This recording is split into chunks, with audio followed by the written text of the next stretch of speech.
we always look for someone epic to end the Elevate main stage. In 2017, it was Vinod Khosla.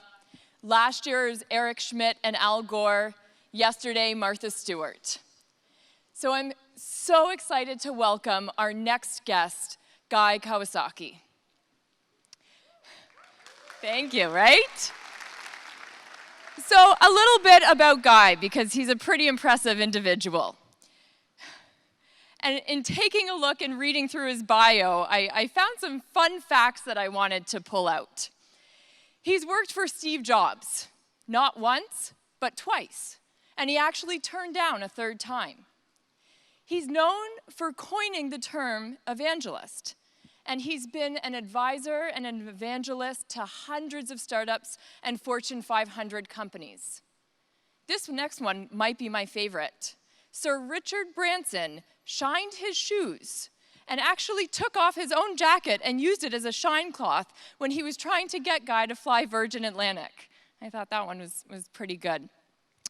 And during all of this time, I don't know how, but he managed to find the time to write 14 books. And all these little stories and decades of experience in the tech sector have really led and contributed to a vast array of knowledge and stories that he actually used to accumulate into his latest book, Wise Guy.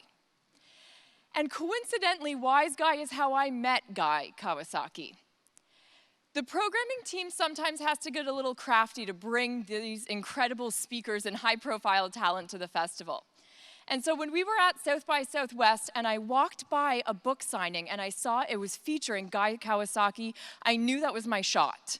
And so I went, I bought a book, I stood in line. If anyone's ever done this before, they go before you, they give you a little Post-it note and they say, write the name of who they would like you to make the signing to. And so all I wrote was, Guy, join me at Elevate. I'm pleased to welcome Guy Kawasaki. Thank you. Thank you. Thank you very much for that fun introduction. A little bit of a factual correction. I did not coin the word evangelism. There was Jesus before me. Admittedly, there was a 2,000-year gap, but yeah, Jesus came before me. Listen, I truly do enjoy coming to Canada. I love your donuts. I love your maple syrup. I love hockey. And it's especially true this year because it's so good to be in a country that's a democracy. You know, that has obvious high regards for women's rights, that is inclusive, that is immigrant friendly, that is concerned about climate change, and it has a leader that can admit a mistake. It's very refreshing to be here. Also, I think, am I correct, is the Hockey Hall of Fame or museum right across the street? Yeah. So as a San Jose Sharks fan, this is as close as I'll ever get to being a Stanley Cup winner. That said, at least San Jose has an NHL team, unlike Toronto. So, listen, I am 65 years old. I've been living in Silicon Valley for most of my life. And as a Silicon Valley resident, I've worked for Apple, I've worked for Google, I've started some software companies, I've invested in many companies. Today, I am the Chief Evangelist of a company out of Sydney, Australia called Canva. Canva is an online graphics design service that hopefully many of you use. In the 1% category, I'm a Mercedes-Benz brand ambassador, which means that I get paid to drive a Mercedes. And finally, I'm an executive fellow at the Haas School of Business for UC Berkeley. most of you probably heard of me because of my work at Apple. And at Apple, I was software evangelist from 1983 to 1987. And then I was a chief evangelist from 1995 to 1997. So I worked for Steve Jobs. I was in the Macintosh division. It seems, though, that every time I left Apple, Apple did better. And one of my big regrets in life is actually leaving Apple. As you heard, I left Apple twice, and I turned Steve Jobs down for a third offer. And if I had not made any of those three mistakes, I'd probably be in Tahiti right now, not Toronto. So it all worked out. It all worked out. Listen, at 65, I've had a lot of great experiences in my life. I've made a lot of mistakes. So one day I decided to write a book that was a compilation of the stories of my life, what I learned throughout my life. And this book, Wise Guy, it is not a memoir. It is not an autobiography. I don't consider my life one of those kind of made-for-movies life. I didn't, come across the border with, just the shirt on my back and struggled against, deprivation and violence and all that. I don't have that kind of dramatic story.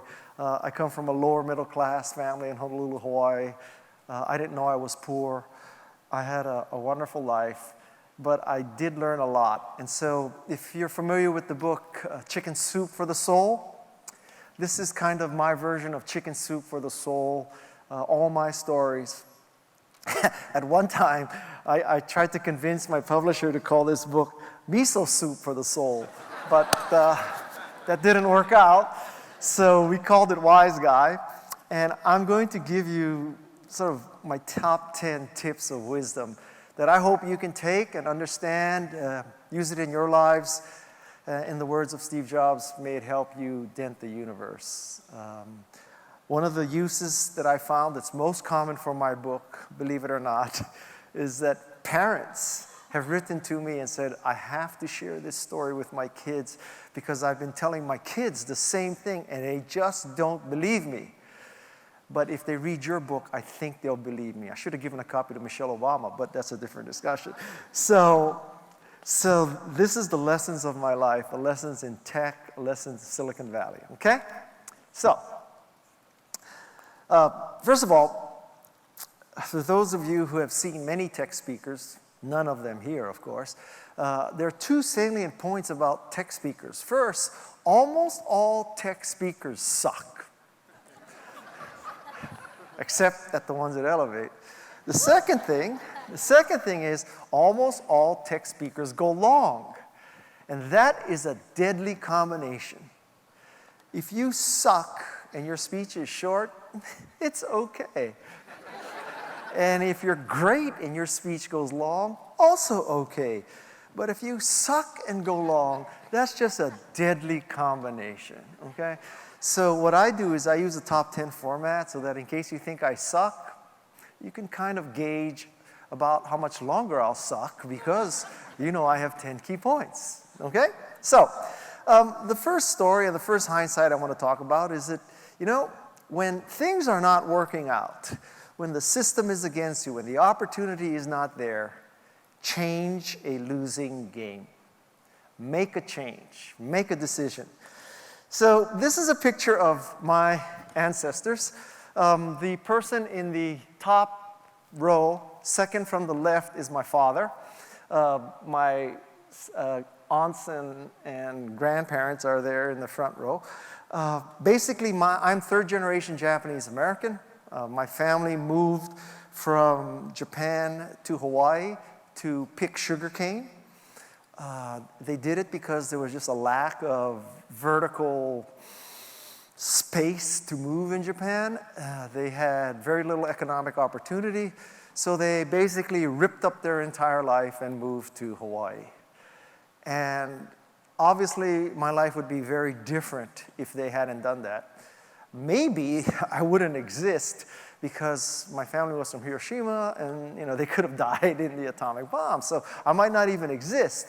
But in a sense, I owe my success for my grandparents' generation who had the courage to get on a ship and come to Hawaii and start from scratch picking sugarcane.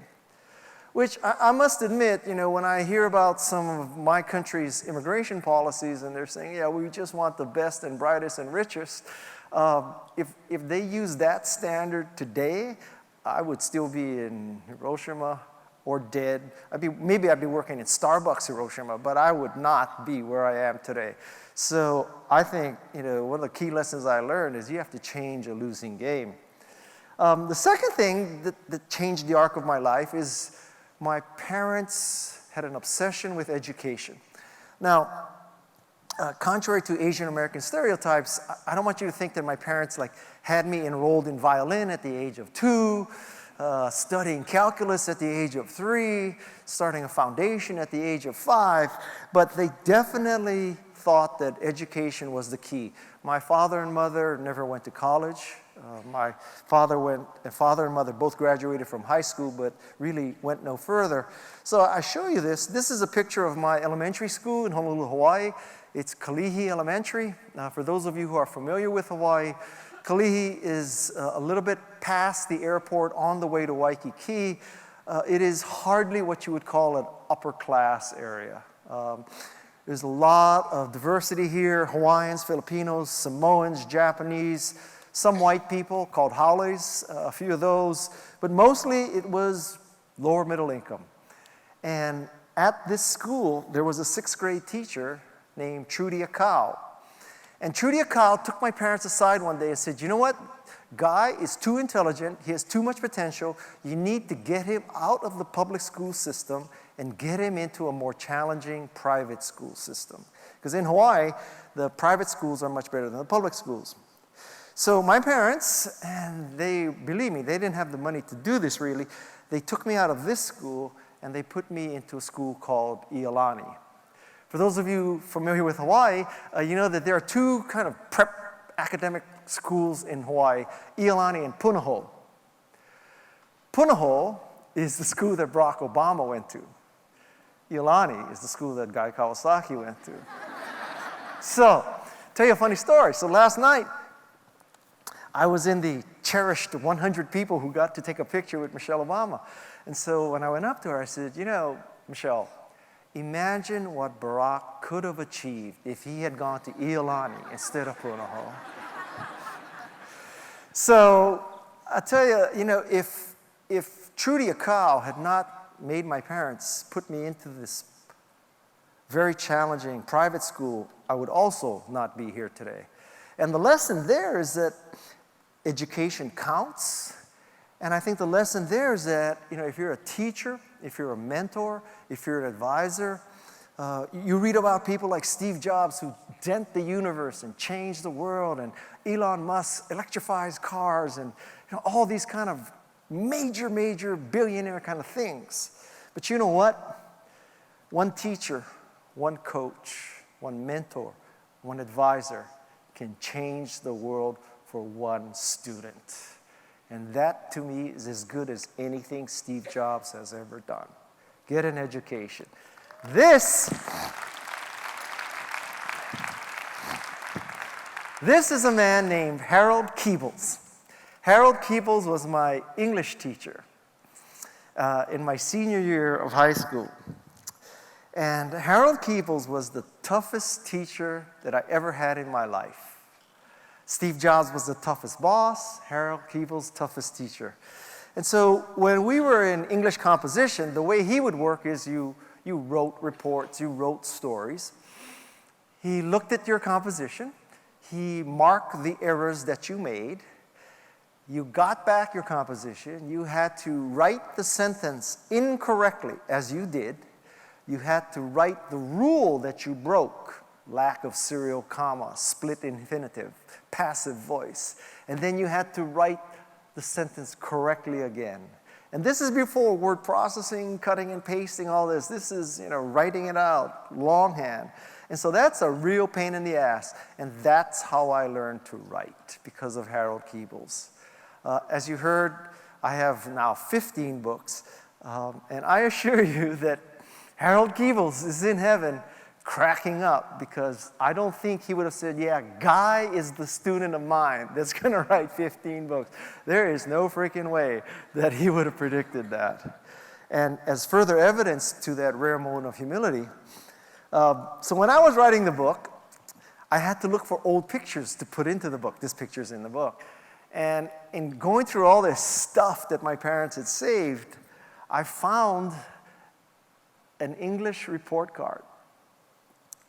And so my recollection to my children has always been, yeah, unlike you, I didn't have all this social media. I wasn't defocused. I wasn't watching YouTube all day. I wasn't watching, Dexter all night. I was studious. I was working. I was trying to, be all I could be, diligent, good Asian American, right?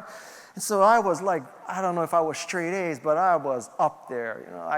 I tied for the I tied for the Athlete Scholar Award in my school, and I won the Scholar Athlete. So I'm telling this whole picture to my kids to set the academic standard for my family, right? Right. And then I find this. Oops, it was blocked out. Okay, I found, believe it or not, an English report card. And I had a C- in that class. And the comment was, Guy is doing less than honors work in an honors class. Next quarter, Guy is showing some elements of diligence and some elements of progress, but not much. And so I had to show that report card, and I'm sorry I hid the slide, maybe in a rare act of, of pride. I was a total C student in English, but so there's another lesson there, which is selective memory. I really thought I was an A student in English, but I wasn't. Third thing that I learned is to get motive in any way you can. When you read biographies and memoirs, and you listen to the Michelle Obamas, you always think, oh my God, they have such lofty goals. They're going to end poverty. Greta is going to end climate change. They're going to really dent the universe, change the world. And that's what motivates them. You know that Sandra Bullock show where she's a beauty contestant? And every beauty contestant has to make an essay about a personal statement about, what's important to her. She talks about peace and whether, I don't know, whatever. This is, what's the name of that movie? Yes. And so you think it's all like that, right? So let me tell you my story. So this is a picture of a bus stop. This bus stop is in Honolulu, Hawaii. It's at a high school called Kaimuki. Kaimuki is in a lower economic area of Hawaii. Iolani is across the street from Kaimuki, but this is the bus stop that I had to catch a bus to go home. So one day, some big Samoan kid robbed me at this bus stop, okay?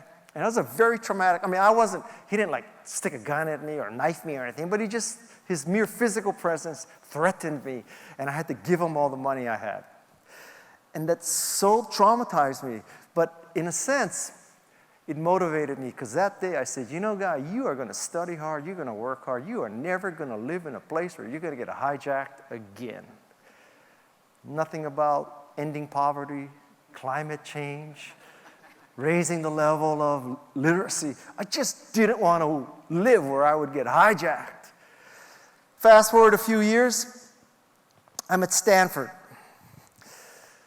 That's a whole nother story. I don't know how I got into Stanford. I am so old that when I applied to Stanford, being Japanese American, I was considered an oppressed minority. That's right, wrap your mind around that. They had to admit me because I was impoverished and because the opportunities were not equal for Asian Americans back then. Anyway, so I'm at Stanford, and luck has it, I get paired with a guy named Mike Boych, and you'll see his picture again. Mike Boych comes from a very wealthy coal mining family who lived in Phoenix, Arizona.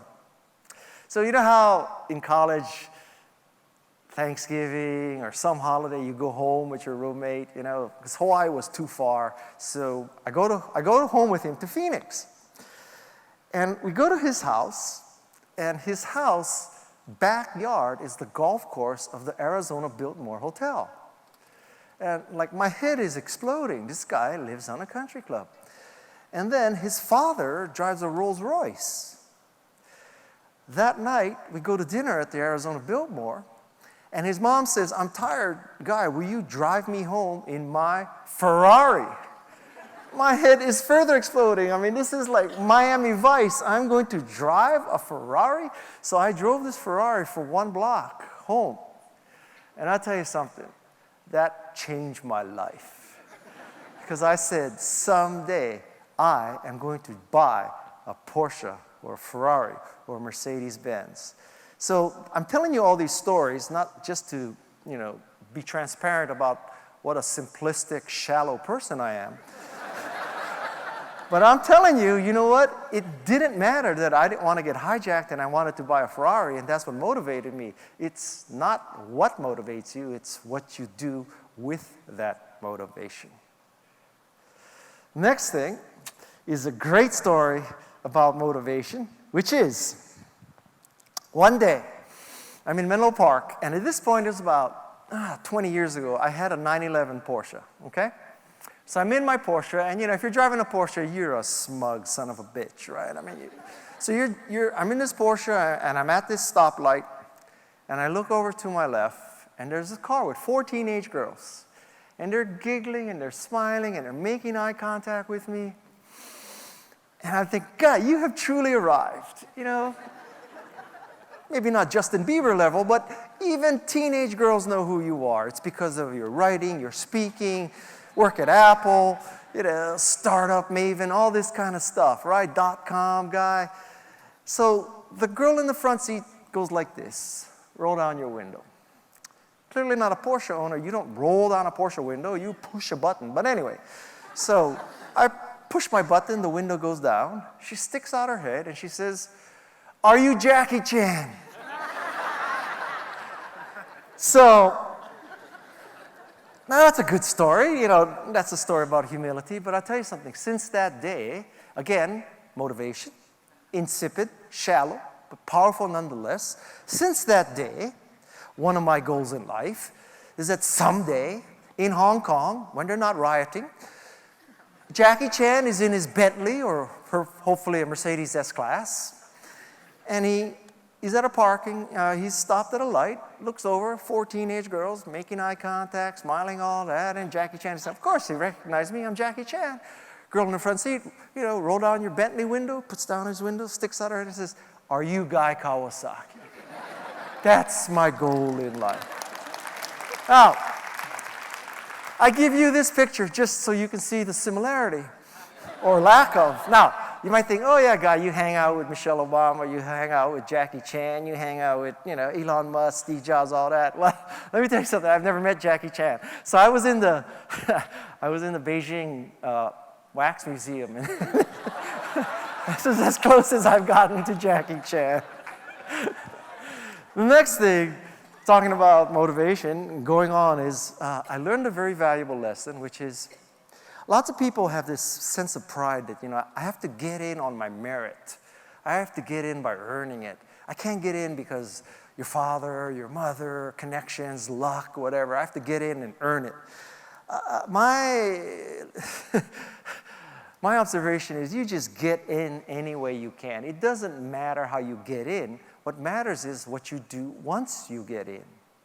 So, for example, this is the Macintosh division, 1984, in front of the Macintosh division building. I'm in the upper left-hand corner. You can barely see me. That's so stupid. If I had known Apple would be so successful, I would have stood in the front of this picture, much less quit. So this is the merry band of Macintosh division employees, the smartest people I've ever worked with. It was just a great, great time. I mean, I wish all of you once in your life have an opportunity to work in the Macintosh division of your life and to work for someone like Steve Jobs. Now, lots has been said about Steve Jobs, all of it true. The movies, the books, the articles, everything you've heard about him is true. Very difficult to work for. He wouldn't hesitate to rip you in front of all your colleagues. He would say, why is this person still working for Apple?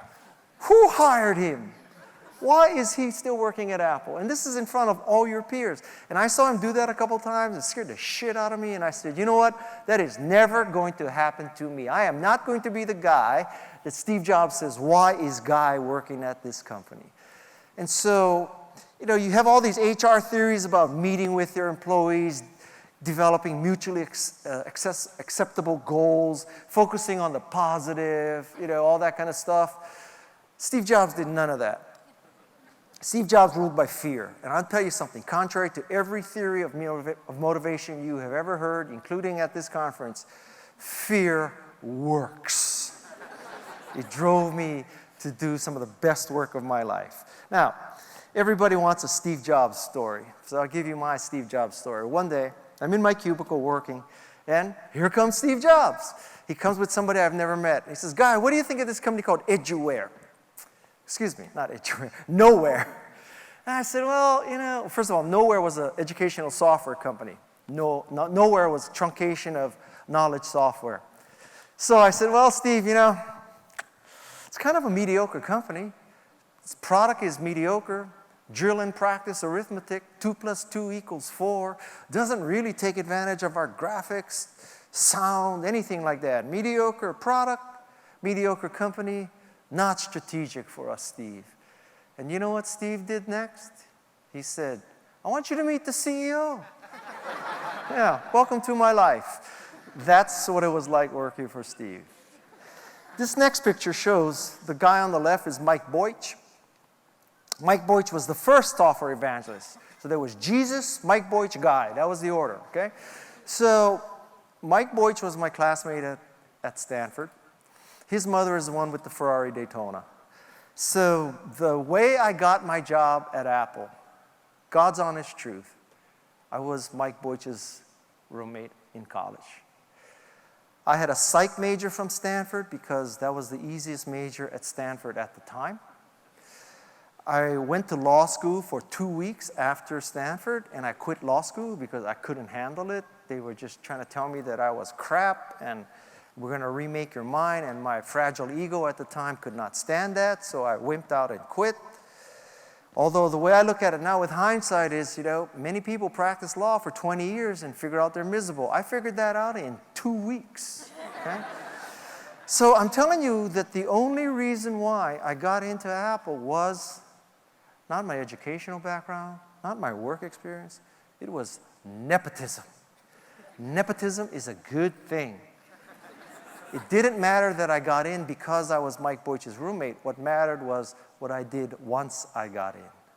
So this plays both ways. It doesn't matter why you got in if you have connections, if you have an educational degree.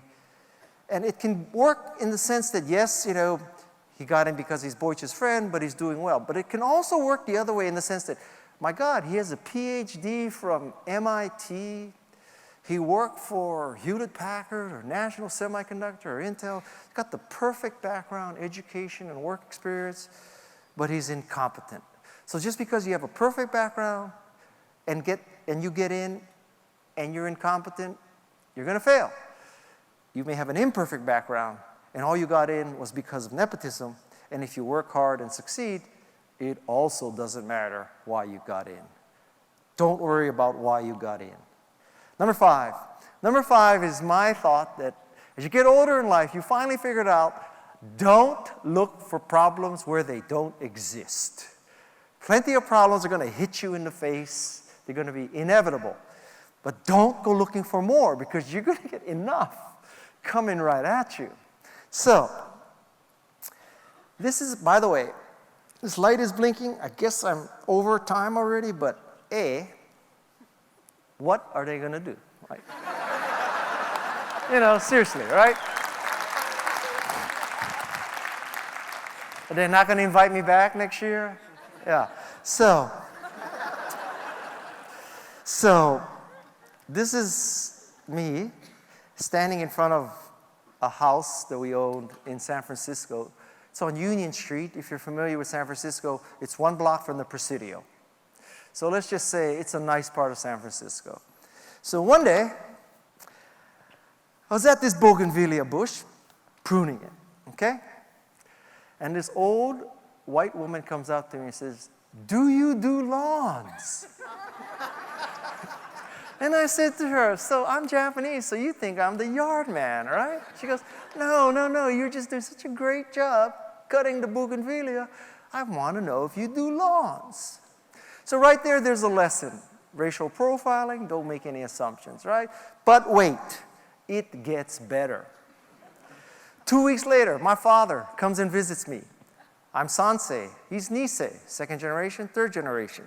So, I figure, I tell him this story, I fully expected him to just go off on this situation. Like, how dare this white woman ask my son if he's the yard man? He went to Stanford.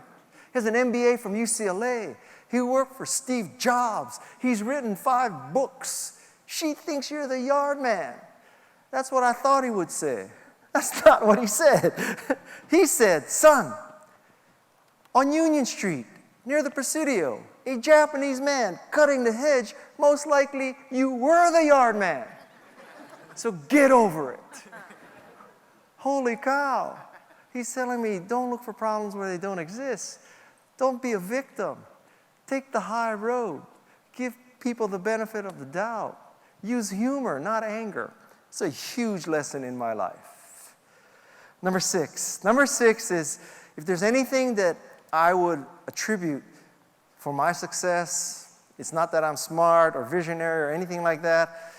2 things. I'm lucky and I'm willing to work. I love to grind it out. There are people who are smarter than me. There are people who can work harder than me. There are not too many people who can work harder and be smarter than me. I love to grind it out. This is a sweater given to the Macintosh division. This sweater says 90 hours a week and loving it. We were working 90 hours a week and loving it. It was just the best time. 90 hours a week and loving it. Number 7. Number 7 is my hindsight, my wisdom that you have got to remember your friends. Because as you're on the way up, man, you're going to see them again on the way down. Be nice to people. Remember your friends.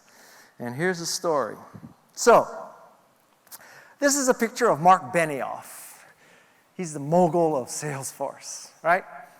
So, I know none of this will get out beyond this hall, but I'm going to tell you 2 good stories about Marc Benioff. So, I gave Marc Benioff his first job in his career. He was a freshman at USC. We gave him a summer internship in the Macintosh division writing assembly language programs for example programs so that external developers could learn how to use the Macintosh assembler. And at the time, and he still is, he's a big, shall I say, full-bodied white guy. And so we used to call him, because he came from a very rich part of Northern California called Hillsborough, right near the airport. So behind his back, his nickname was the Hillsborough Doughboy, just like the Pillsbury Doughboy. So basically, the Hillsborough Doughboy has turned into the man of Salesforce.com. Now you're wondering, what the hell does this have to do with remember your friends? Okay, so about 5 years ago, Mike Boych's son graduates from college. Mike Boych calls me and says, my son wants an interview at Salesforce. Do you think you can reach out to Marc Benioff, who was your intern when you worked for me? I said, of course, Mike. So I reach out to Marc Benioff, and I swear, within 2 hours, Mike Boych's son had an interview.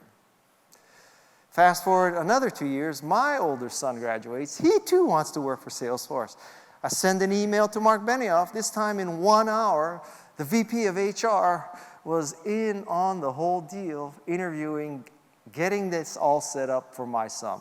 Marc Benioff, billionaire, super powerful guy in enterprise software, remembered that I gave him a job when he was a freshman at USC. Truly, he didn't. I was just stunned that he would remember his friends. It's a great story about the class of Marc Benioff. Next thing is touch gold. Touch gold means this. So lots of people from the outside looking in may think that, guy, you have the golden touch. You're the evangelist. Whatever you touch turns to gold. If you only knew, I'm about 2 for 10. But anyway, so it is absolutely not true that Guy has a golden touch. But what I like to call Guy's golden touch is not that whatever I touch turns to gold. Guy's golden touch is whatever is gold, Guy touches. So, this is a picture of the day that I met the co-founders of Canva. The way this happened was that someone who worked for me as my social media assistant was using Canva to create Twitter graphics. Canva noticed that I was using Twitter graphics. The person in the middle, Cliff, sent a tweet to me saying, "We noticed you're using Canva. We're coming to the United States. We'd like to get together." Frankly, I didn't know who the hell he was, and I didn't even know I was using Canva. So I reached out to my social media assistant. I said, "Is this the company you use to make our Twitter graphics?" She said, "Yes." I said, "Do you like it?" She said, "Yes." I said, "Do you think I should help them?" She said, "Yes." And so I met, and the rest is history. Now I'm the Chief Evangelist of Canva. We sign up tens of thousands of people every day. We're Australia's second unicorn right now. Life is good. But I'll tell you something. I wish I could tell you that I made Canva successful. It's not true. Canva, like Macintosh, was just a great product. And it's very easy to evangelize something great. It's very hard to evangelize crap.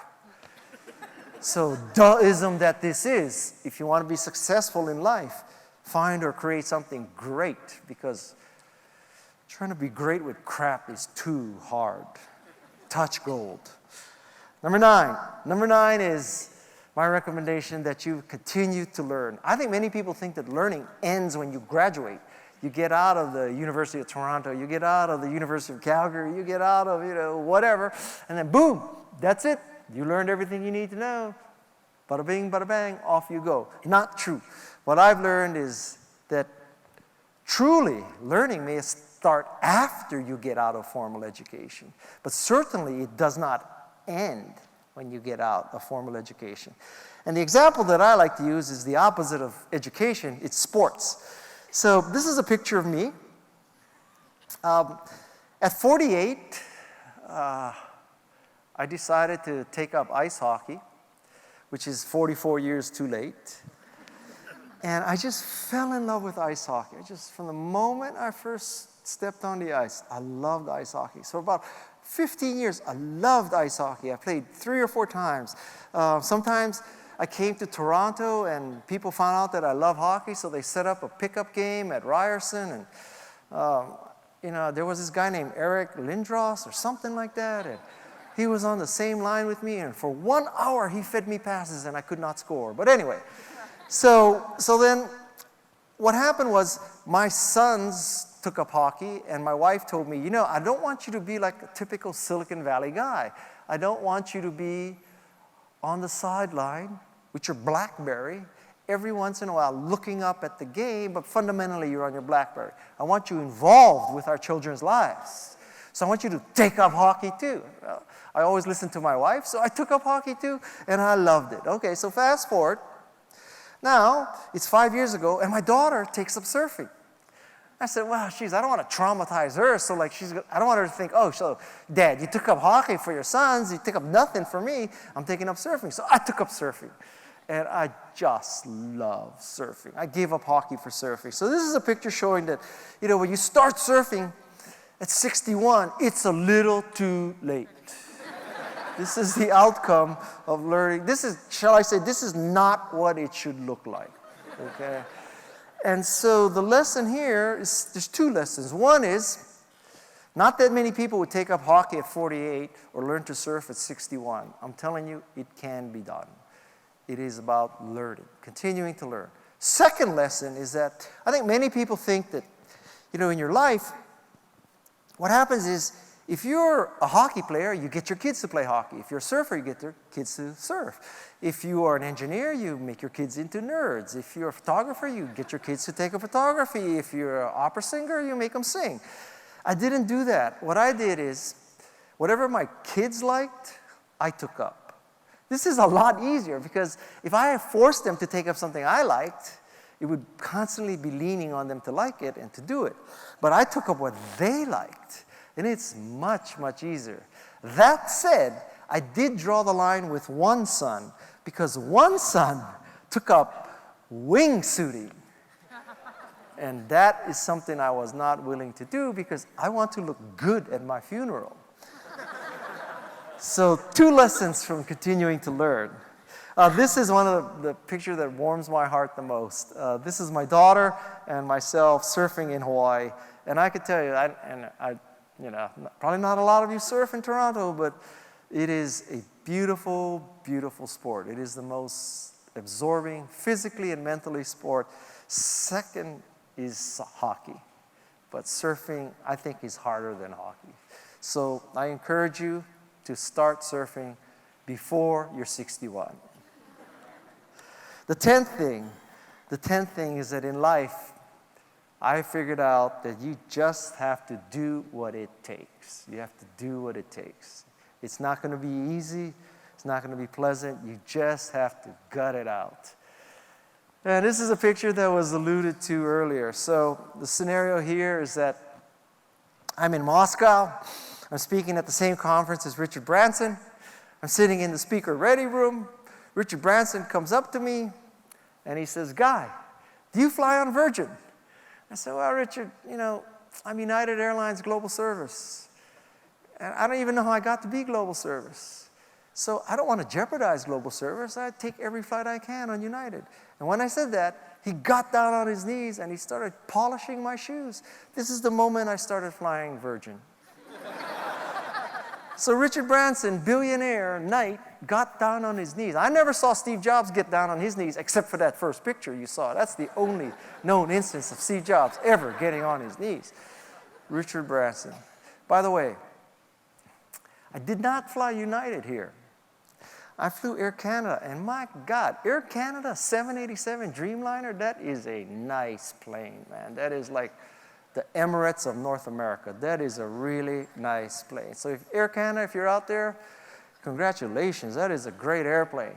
I have to explain one more thing because I know, you're wondering, what the hell, Guy? Like, why are you so incompetent with photography? So this picture, this picture is not because I'm the last speaker on the last day and your eyes are not focusing. This picture is out of focus. So the question is, Guy, you are such a loser. Why do you have such an out of focus picture? You don't get Richard Branson to shine your shoes every day. You should have had an in focus picture. Well, the true story is that I had my camera with me and then, there goes Richard Branson on his knees polishing my shoes. So I hand my camera to someone standing there. I say, "Here, take this picture. I need to record this historic moment when I convert to Virgin." And the focus was set to manual. And so that's why it's out of focus. And what can I say? I'm an incompetent photographer. So the lesson is, do what it takes. Get down on your knees if you have to. The 11th thing, as a bonus for you, this is not about politics or drugs. Although Canada certainly has the get high part. I hope you don't get the to the right part. But I think that the next slide can explain all of life, really. Marketing, innovation, product development, life. So it's a 2x2 matrix. 2x2 matrix, in case no one has taught you this, you always want to be in the upper right-hand corner. Always define the axes so that you're in the upper right-hand corner. Okay? That's how you cheat on a 2x2 matrix. So, in the bottom right hand, we have something where your product, your service, it's something that's valuable. But it's not unique. So if you have something that's valuable but not unique, you always have to compete on dollars, on price. Michael Dell makes a lot of money there. He adds the same, God, it hurts me to say this, but he has added Windows to the same hardware. It's a valuable computer, but it's not unique because you can get a Dell, a Lenovo, or an HP, whatever. There's lots of ways you can buy a clone. So when you have a clone, when you have something valuable but not unique, you always have to compete on price.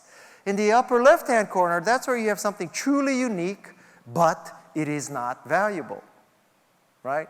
So in this corner, you own a market that doesn't exist. In that corner, you are just plain stupid. In the bottom left corner, you're stupid, and it's crowded where you're stupid. So in the bottom left corner, I like to say that's where dog food online was in America about 15 years ago. Pets.com, you buy dog food online, right? So why was Pets.com not valuable? It wasn't valuable because, yes, you could discount dog food by not having a retailer, but then you had to add shipping and handling. So it wasn't really that much cheaper. You discount the price, you add in shipping and handling. And it also wasn't valuable because now someone had to be at home when the dead cow in the can came to your house, right? Otherwise you get this little yellow tag that says, we tried to drop off the dead cow in the can today, no one was home. We're going to try to drop off the dead cow in the can tomorrow, and if you're not home tomorrow, then we're going to take the dead cow in the can and send it back to the factory. So you got to be home now to receive the dead cow in the can. Not convenient, not cheap. It wasn't unique. And let me tell you why. This is a very valuable lesson for any entrepreneurs out there. So, the pitch for Pets.com, and you never ever should use a pitch like this in your presentations. 300 million Americans, 1 in 4 owns a dog, 75 million dogs. Each dog eats 2 cans of dog food per day. 150 million cans of dog food sold per day. Total addressable market, 150 million. And dogs and dog food is a very attractive market because dogs eat every day. It's not a boring B2B business where you don't do business on Saturday and Sunday. This is B2C, or more accurately, B2D. Every day, dogs eat. So, with my rock star co-founder, programmer that I met one day at my frat or at my sorority who says he or she knows Python, how hard could it be to get a 1% market share? 1% of 150 million cans per day is 1.5 million. 1.5 million times 365. Conservatively speaking, we're talking 600-700 million cans of dog food per day. Total market domination. Call Goldman Sachs. Let us go public. Hallelujah. So that's why there was Pets.com, MyPets.com, ePets.com, LastMinutePets.com, SafewayPets.com, DiscountPets.com. There was RogersPets.com. There was like 16 ways to buy dog food online, have to be at home when the dead cow in the can came. Not valuable, not unique. I'm telling you all of this so that you avoid those 3 corners and you get into the upper right-hand corner. Get high and to the right. Think of Donald Trump on marijuana. Get high and to the right. Getting high and to the right means that you are unique and valuable. Think of the first iPod. iPod was unique and valuable. It's the only way you could get music inexpensively, easily, legally, on a device that had an interface that a mere mortal could operate. Back then, iPod was unique and valuable. That's the key. Whether it is your product, your service, or yourself, think of yourself as a product. Am I unique and valuable? Do I offer Salesforce, a unique and valuable employee? Accenture, Rogers, Air Canada. Am I a unique, did I mention all the sponsors? Am I good or what? Yeah. So, do I offer something to those companies that is unique and valuable? Do I offer to my spouse something that is unique and valuable? Do I offer to my children something that is unique and valuable? All of life, I think, boils down to being unique and valuable for your market. Thank you for being our northern neighbor. Thank you for years of support and trade. Not everybody in America thinks you're the enemy, thinks that you're evil, thinks that you're taking jobs, I don't know, think that you're sending down marijuana. I appreciate what you've done. I love hockey. I love the Canadian people. I love Tim Hortons. Oh my God, I love Tim Hortons. I love maple syrup. I love maple syrup. I love donuts. I love maple syrup and donuts together. That's even better. It's so nice to be here. My best friend in Canada is Amber MacArthur. She's, a great Toronto influencer. So I hope you make your custom T-shirt, and I hope that you gain some wisdom from this keynote, and it empowers you, it inspires you, and it helps you change the world. Thank you very much. Thank you very much. Thank you.